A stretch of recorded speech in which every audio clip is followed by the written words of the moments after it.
You're listening to the Onside Podcast, the podcast for innovation-driven entrepreneurship here in Atlantic Canada. We're sharing stories and building community around this kind of entrepreneurship. I'm your host, Alex McCann, and this is Season 2, Episode 14. And today we're doing an industry spotlight on opportunities in the bioeconomy. Today, our guest is Beth Mason, President and CEO of the Assurance Center. In 2017, Beth was appointed the CEO of the Assurance Center with her forward-thinking mindset, which helps connect large industry and community partners to develop and demonstrate innovative, clean solutions. Beth's background brings a mix of industry, research, and business approaches to problem-solving from many sectors, including private business and government. She is committed to enabling client success by ensuring core business activities and growth plans align with client needs. All right. Well, Beth, thanks so much for joining us here on the Onside Podcast. It's really great to have you here. And I'm so glad you could be here with us. Thank you. Thanks for the invite. Look forward to it. Awesome. So, I told people lots of great things about you and about some of the things that you're doing at the Assurance Center. But we always like to let our on-site guests sort of introduce themselves. And so I'd like to give you the opportunity to share a little bit about who you are, Beth, and how did you actually end up here in Nova Scotia? Oh, well, I don't generally share stories of my sordid past, but we'll keep it brief, hopefully. I do have a very varied background. I don't come, from academia. I come from industry. I've been in large business, small business, built my own businesses, worked for government, and all kinds of different things. So, moving target. And I first came out to Nova Scotia, actually, in the middle of my PhD, which I was doing in Alberta at the time. I can admit to that. That was on animal nutrition and physiology, of all things. And I came to do a semester for a guy who was on sabbatical, whooping it up on the beaches of Brazil in the winter in Truro. And I had so much fun, I couldn't wait to get back. So that was a long time ago. And now here I am. Well, that's fantastic. I feel like we won by getting you to come all this way to Nova Scotia. And what were you doing your research on? You have this kind of really interesting background, and I know you've been focused on kind of derivatives and of products and things like that. What was your research that you were doing when you landed on our shores? Well, that was the crazy thing. Yeah, my PhD, funnily enough, was on simulation modeling. And that's so long ago, it baffles me that, right now we're just getting around to doing things like digital twin and machine learning. I'm not going to say how many decades ago we were already talking about replacing doctors at that time with AI. So I guess it just took a little bit longer than I figured. So when I came this time, it was really more to build my own business, which was on marine natural products extraction. So, and that follows a lifelong tradition for me of looking at ways to upcycle waste nutrient supplies. It's pretty much everything I've done in the past has touched on that. Mm-hmm. And was that your particular, because you're from the UK, right? Scotland is correct. So was your closeness or proximity to the ocean and the water there? Is that what got you interested in sort of the marine extraction kind of research, or what kind of got you excited there? Yeah, you're digging out those pieces I don't tell people.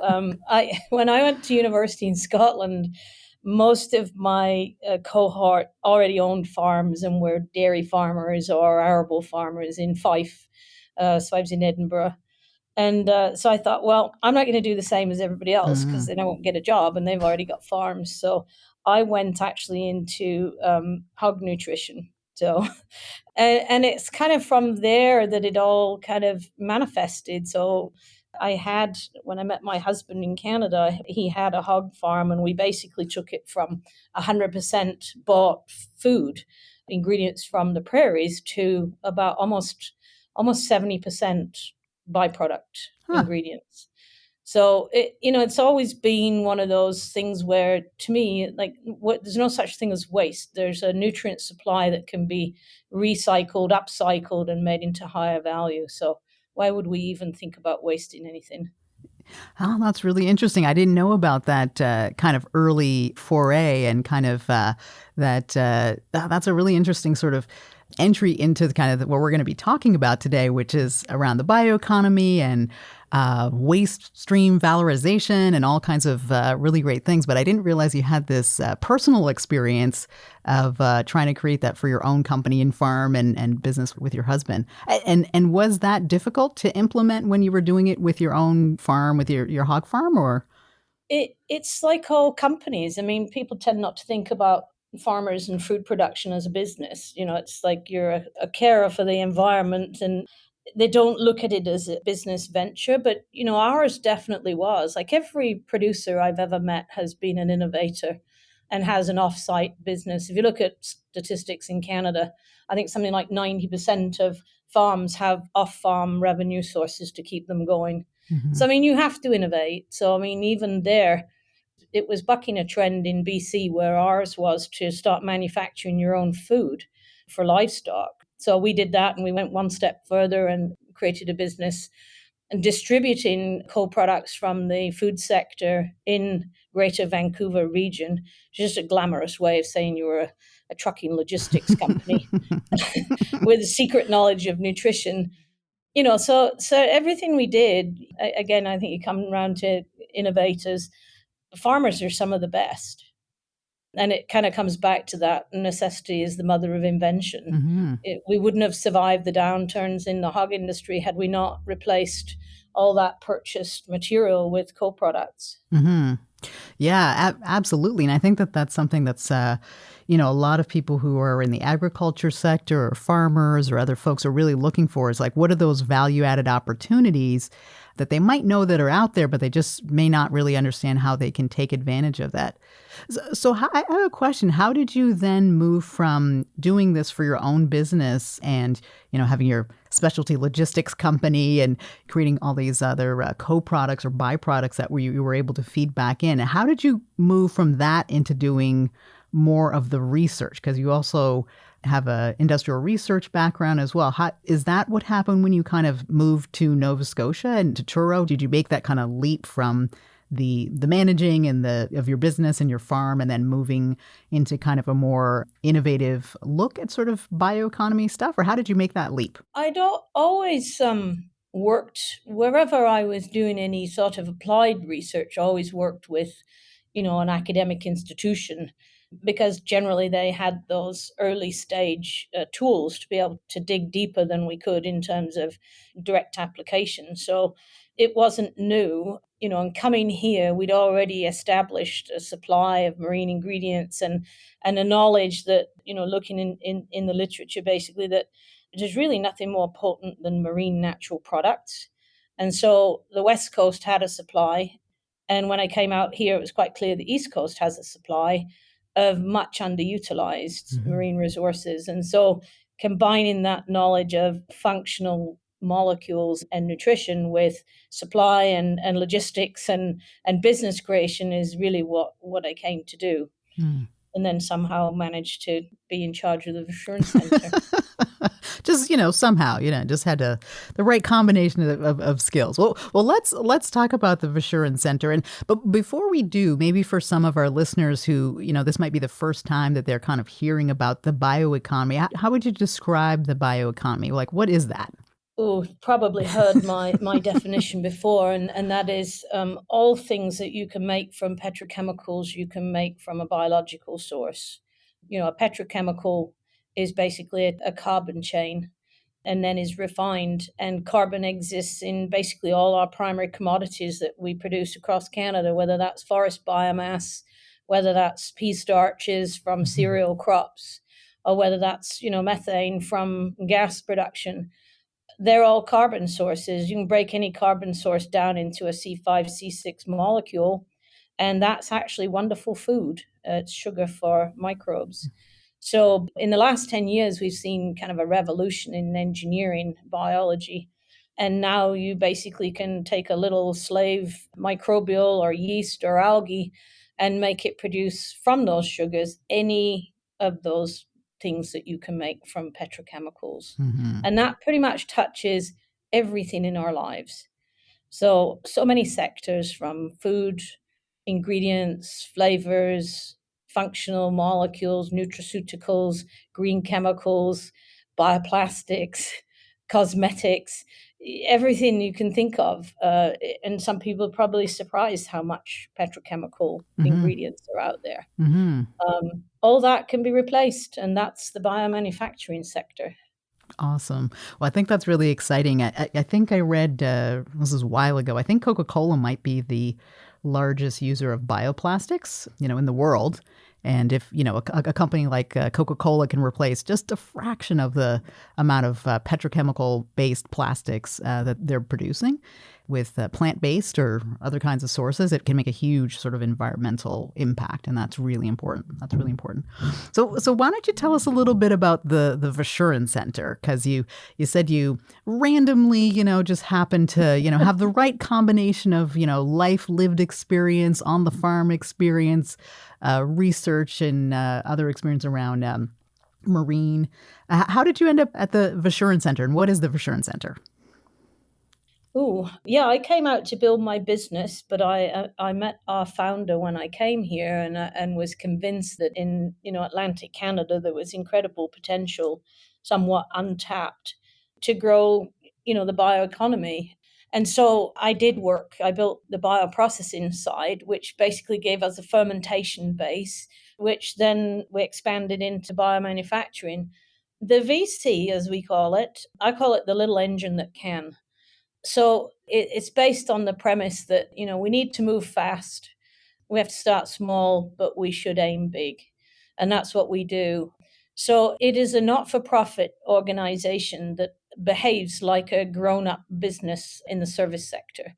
And the service we provide is capital scale up for clean technology. And what that means is, where we lived through the era of IT companies, and you could put your laptop in your basement and generate 1 million beta units and create your multi-million-dollar business, you can't do that with clean tech. It tends to require large capital equipment. And so what the Vashurun does is to try to build those platforms so that they're a shared use resource. And that way, lots of new innovative companies can come through here and scale and connect with the large corporate or government partners that we have to deploy their technology. So our number one mission is to get clean technologies deployed fast. Mm-hmm. And what kinds of companies are operating out of the Vashurun Center right now? I know there's been a few new ones that have sort of come under your wing. What kinds of companies are there? And then what do they make or do, so our audience can kind of get a sense of that?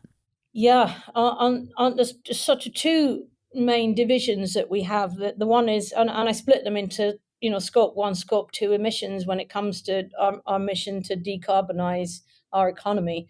The scope 1 is our energy division, modeling net zero pathways and pulling technologies in to achieve that. And the scope 2 is the procurement chain. How does a manufacturing company find green, sustainable products? And that tends to be where our focus has been on biomanufacturing and thermochemical transformation. So types of companies, and this is the beauty of this platform technology. As I said, it hits almost everything you can imagine, but those tend to be derived from SynBio, which is, we have some top-notch universities in Canada producing entrepreneurs who have created a bug, as I call it, that manages to spit out the desired compound. And that might be a company producing a cosmetic ingredient. It might be a company producing a biopolymer preliminary or a bionylon. And so you can start to see like those companies target everything that we do. Mm-hmm. And yet, they're all kind of early stage businesses. So there's all kinds of cool things. I never cease to be amazed. It ranges from preventative therapeutics for livestock health. It's just every company that comes in the door blows me away. I think I remember touring there, and you had some companies that were making some products for wound healing. I know there were some companies, I think, focused on fuel. I mean, the range of things that are possible are really, really kind of staggering and really kind of interesting. When I kind of think about the companies that are in there, and you're really kind of trying to push the boundaries in terms of the kind of value that can be extracted from, whether it's from ag sources, marine, forestry products, whether it's cellulosic technologies that are being deployed or things like that. Can you maybe share with folks a little bit about what goes on at the Vashurn Center is a little bit different than kind of like your traditional sectors or industries? So how does it take things further than, a company that's making pellets, from forestry products or something like that? How do we, because it's a little bit beyond that. What's kind of the difference? Yeah, it's a good analogy. So I mean, if you think of the forestry sector alone, typical products would be things like, Alta Biota producing biographene, which is a small molecule and at small inclusion rates brings incredible strength to concrete, or can be used Hmm. in dyes and colorings and all kinds of applications. So you're in an area where, and biomanufacturing is the same, like you can't use our Cadillac equipment if you don't have a high value molecule. So things like food flavorings, the values of those kinds of functional ingredients tends to be in the thousands of dollars per kg, where if you're simply taking forestry biomass and making pellets, then you're, maybe into 100 per ton, a Hmm. ton being 1,000 kgs. So you can see the magnitude Hmm. of value increment by refining, basically. This is Hmm. all that you're doing, whether it's a thermochemical process or a fermentation process. You're refining those value molecules so that you're targeting a very high end market Hmm. of functionality. Hmm. Hmm.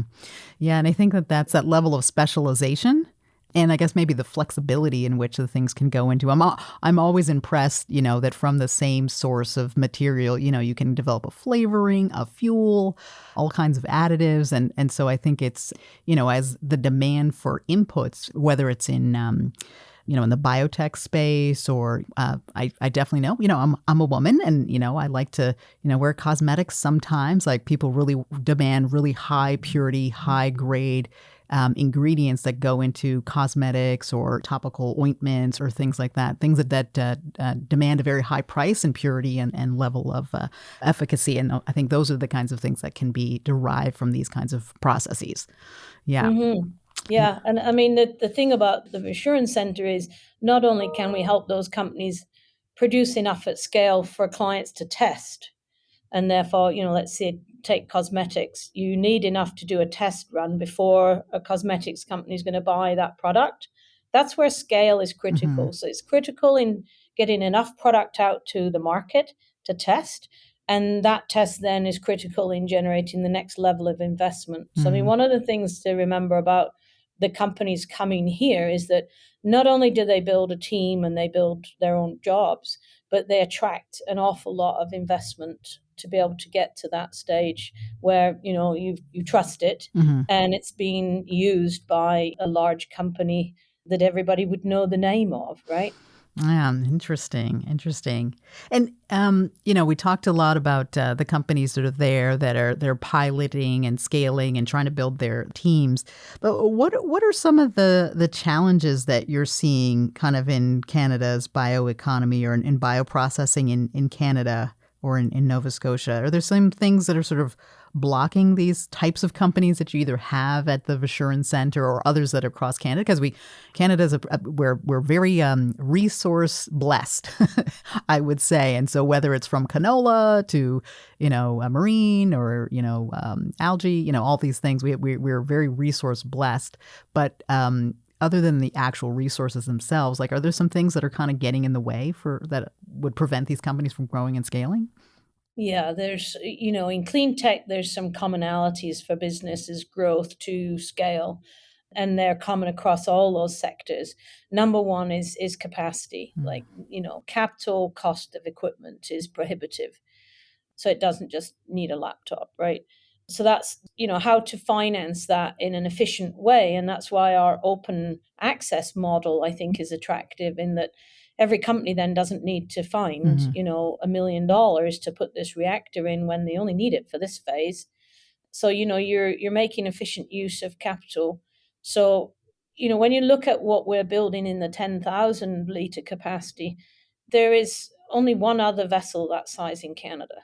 So when you look at the number of synbio companies coming out, where are they going to go? Mm-hmm. So they go to the States or they go to Europe, where some of that capacity exists, but even they recognize capacity is an issue. Last week, the Biden administration announced $1 trillion investment in biomanufacturing for the US. Mm. So when you think of our little $10-15 million implementation at this scale, we're going to need an awful lot of those across Canada if we're going to create the capacity. So that's one challenge. The second is, and it's common to a lot of businesses, building a business team. So, when clients come to us, they're very knowledgeable in their core technology, but they need help in terms of engineering, design, team building, HQP, all of those things that, you kind of figure you build a technical platform, job done for us. And instead, you realize all the other pieces of the puzzle that companies that are scaling need. They don't just need a wee office or a program. They need all kinds of help. So that's another one. And probably the later stage is a regulatory and procurement play. And that is, if, let's say, you use cosmetics as an example, compound number one is widely accepted, it's used everywhere, and approved for use. But you come up with an alternative to that, you might find all the regulations relate to that existing product. They don't relate to the one that you just made. So in some instances, you've almost got to reinvent the regulatory approval process for your product. So, nationally, we need some approach to, approval of use of these technologies. And, most of them, like I say, have been spit out by microbes or pretty much safe. But getting them through a regulatory system could be years. And we don't have that long to green our economy. So we really have to seriously think about how we can accelerate the regulatory burden on getting process and product to market. And I think it kind of speaks to the need for a collective effort of, 3P partnership and investment and advancement. It's not something that each company should be left to do on their own. Yeah. Wow. Those are both really, heavy things to work through, kind of even on the operational development for the talent, the folks that you need, because you're right. We're here in Halifax. We have Volta here, it's a tech accelerator. And I'm sure some courses and programs and things would be, applicable to the kinds of companies that are there with you. But they're also very different. And so the burden that they have, they're not developing a SaaS product that's going to be released in a year. What they're working on might, just even from a technical standpoint, might take 5 years to get to the prototype level. And then the regulatory, I was just having a conversation this morning about this exact topic where we're trying to work on something and can't get the approval it needs from CFIA because it's a product that's not existed before or not existed in the same way. And how are we going to get this approved? And, and just the timeline it takes when you're trying to prove your product, also get to the market, sales, like all of those other kinds of things. And we see the same thing in other fields. We've had folks from med tech and other kinds of areas.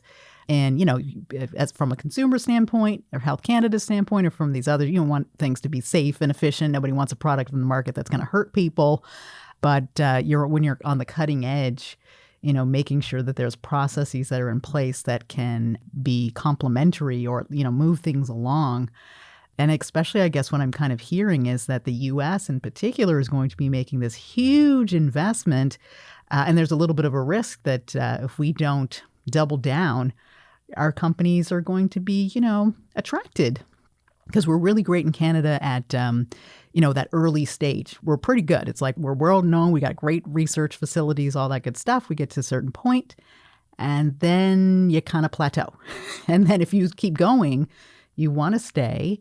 But it's pretty tempting, especially when there's a lot of money, flowing around. And I don't know, I'm not an expert on U.S. regulatory, but in certain product areas, it's definitely a little bit more flexible. I'll just put it like that. So that is definitely a challenge. Yeah. Yeah. I mean, we tend to follow what the US does, but I mean, all is not lost. I mean, you've seen the speed of approval of vaccines.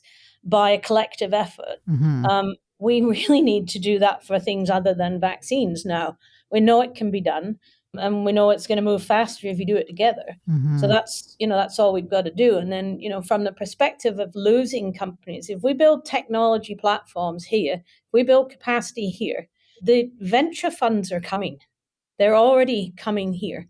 So there would be no need then for those companies to leave and go to the US. And that way we keep not only the talented entrepreneurs that are generated here, but the IP that's generated in Canada, in Canadian research institutions. And it's a miss on Canada's part not to put some investment into that post-academic sphere of technology platforms and shared infrastructure. Otherwise, as you said, we are going to miss. Well, other than that, keeping things on a positive note, what's something that you're excited about when you think about the Vashurn Center or the future? We do have these challenges. There are these obstacles that are out there. But, this is a very exciting space. And especially now, there's so much focus on climate adaptation, climate technology, food security. What's something that's really exciting or that you think about when you think about the work of the Vashurn Center or the bioeconomy? I think actually with a colleague and co-conspirator this morning, we were talking about actually recognizing the successes that are coming out. And when we see companies that have made it through that gap and are at their seed rounds and moving into Series A, to me, that's incredibly exciting because with our 10x capacity, with where those companies are getting to already, we're going to finally see deployment. And so what excites me is the thought of those first plants in Canada actually manufacturing those sustainable ingredients and materials for our manufacturing sector. That will be awesome. Yeah. Yeah, I want to be at all the ribbon cutting ceremonies. That'll be great. Yeah, I'll watch from the background, but I want to see it happen. And I think it's coming. That's the nice thing. Yeah. It's going to happen. Yeah. Well, for folks who are listening in, who've gotten excited about everything we've talked about today, what kinds of skills do you need to enter into the bioeconomy or be focused on bioprocessing? What kinds of skills, if there's a young person out there that's I'm interested in clean tech and things like that, what kinds of skills are needed to kind of go into this space? And any particular recommendations for people who are from BIPOC communities as they're thinking about that as well? It's interesting. I mean, for many, many years, we've talked about creating students with a multidisciplinary approach. And I'm not seeing that. Our academic institutions are very much siloed still. I would say, as a young person, open the door, think broadly, and align yourself with a whole load of skill sets. Don't narrow. It was always a fear of mine, coming through university. I didn't want to be pigeonholed into one little thing. I think, we also don't teach logic and kind of problem solving. If you're a problem solver, this is a perfect space for you. So I think as time goes by, we're having to look already, and I thought we would do this later in this process, but right now we have to start immediately looking at upskilling.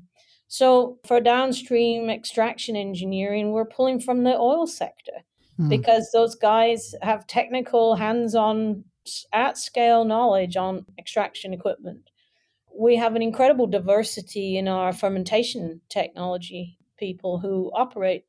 We just need people who've operated at scale. So I think we're working with other entities like NGen, the manufacturing supercluster, and federal programs to look at what do we do to upcycle people faster, right? So for skills development, where there might be a background in something else. I mean, maybe we find someone who's been in the brewing industry and simply, upskill them into industrial fermentation by adding key skill sets. I mean, one of the challenges that we didn't talk about is, where do we do that? Typically academic centers don't move fast, and we need to move fast. So we need to look for those people who have, a range of skill sets that are a good beginning, and then build training programs around that. And hands-on training is probably going to be a massive piece of that. Even today, nothing will substitute from experience, like hands-on experience. So get into industry, get into manufacturing. At that point, it's possible to translate those skills. Mm-hmm. Well, we definitely have a lot of engineers in Nova Scotia who have gone into the brewing industry. maybe they're looking for something else, so maybe they can come back around. Any thoughts or recommendations for folks who are maybe from BIPOC communities or women? Are there any kind of resources or things like that might be helpful just to even explore or to take a look at kind of the industry? Or maybe at the Assurance Center or at CBU or things like that. Yeah, I mean, we always encourage everybody to come and look at what we do, because I think for anybody, regardless of who you are, when you go through school, you're never aware of the massive variety of opportunities that exist. And so I think, even now, people are limited in what they think they can do. To me, it doesn't matter where you come from and who you are. You need to aim high and you'll get there. So I think open the door and get out and explore all the amazing things there are that you can do in today's, even in the bioeconomy, it's so vast in terms of, you might be in sales, you might be in product development, you might be in regulatory, you might be in production. There's just so many things, the array of careers that people could pursue. And there's no reason that anybody should be left behind. Awesome. I love it. And I have one last question. It's one of the ones that we always ask our guest, which is around, we're talking here at Onset about innovation-driven entrepreneurship. What does innovation-driven entrepreneurship mean to you? Trick question. Yeah. And it's not an optional question, is it? You're like, next. Well, it's kind of speaks to what I just said. To me, innovation is like invention, 10% genius and 90% perspiration. You look at the entrepreneurs who succeed, and they're the ones who will battle on regardless. Now, I say that with a qualifier, and that is not regardless of the fact that you've actually looked to see that your innovation is needed by somebody. So, I think a successful innovator or entrepreneur has actually been perceptive enough to see that there's a need for what they do and then figured out how to fill it. Yeah. Rather than the reverse where you say, I really like this, I'm going to create this widget. And then you get your head above the parapet and realize nobody wants it. So, one of the first questions that probably weeds a lot of entrepreneurs out is who's buying. So I would say a skilled entrepreneur has actually figured out somebody needs what they're doing. And right now there's a massive need. Therefore, there's a massive opportunity. I love it. That's perfect. I think that's a great way to wrap things up for us in this episode. If folks want to learn more about the Assurance Center or about you, Beth, what's the best way that they can connect with you? Well, our website is one access point, and I think we have a LinkedIn profile as well. So versurancecenter.ca. Not easy to spell, but just start Googling and you'll find us. Okay, we'll put it up. We'll put it up on our website for people. There you go. That's probably the easiest way to find us. And we can get messages through there from people who are just interested to join the kind of fun activities that we get engaged in, or just want to know more about the direct community impact of some of our programs. So, yeah. Okay. Please feel free to reach out. Okay, perfect. Well, with that, I'm going to say thank you to having you on our show today. And for folks who want to learn a little bit more about Onside, you can find us on our website, onsidenow.ca. Please enjoy our podcast by liking and subscribing and giving us a thumbs up and some comments. And as we come to a close, we would like to thank Nova Scotia's Community, Culture, and Heritage. We're so grateful for your support in helping us to make our podcast. And we'll look forward to connecting with you on our next episode. So thanks so much. This has been a Podstarter production.